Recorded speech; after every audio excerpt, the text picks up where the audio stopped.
Instead of managing livestock with her family on her Floyd, Iowa farm, Pam Johnson would rather see tractors in her fields. I look outside at the weather and how we should be planning right now to have optimum yields this year, and we've kind of stuck. Stuck not just because of soggy weather. Johnson says she is also stuck between a rock, trade agreements, and a hard place, tariffs. Soybean tariffs are killing us here. So instead of waiting for the fields to dry, Johnson hit the road.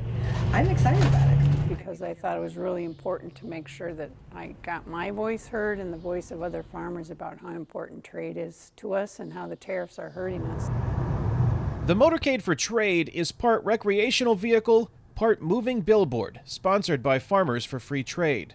Its cross-country journey during the recent congressional recess highlighted the importance of ratifying the United States-Canada-Mexico trade agreement. The stats related to our #1 and #2 trading partners, Canada and Mexico, and most importantly, why that's so important to agriculture. The Motorcade for Trade's mission is personal for Executive Co-Director Angela Hoffman-Marshall. She owns a ranch in Wyoming where operations are disrupted by the uncertainty created by tariffs and ongoing trade negotiations. Are we going to put in a new fence line? Are we going to wait on a major construction project? Are we going to work with others to maybe run more cattle or not?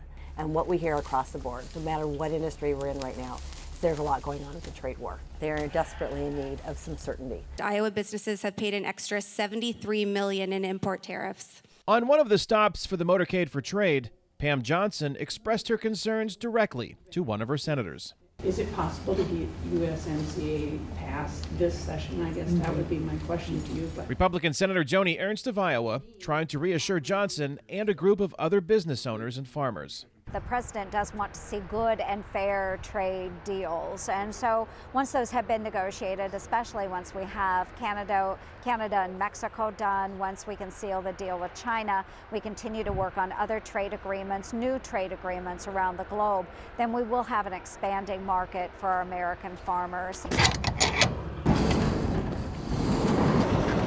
While Johnson believes Senator Ernst understands what's at stake, she admits she has mixed emotions about something seemingly beyond her control: congressional approval of the USMCA this year. my hope is that it's going to be passed this summer. My fear is that it doesn't.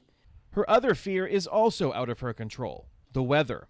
What she and her family need most is a few sunny days to dry out their fields. So regardless of tariffs or trade agreements, they at least have an optimal crop to market. Kane, Farabaugh, VOA News, Floyd, Iowa.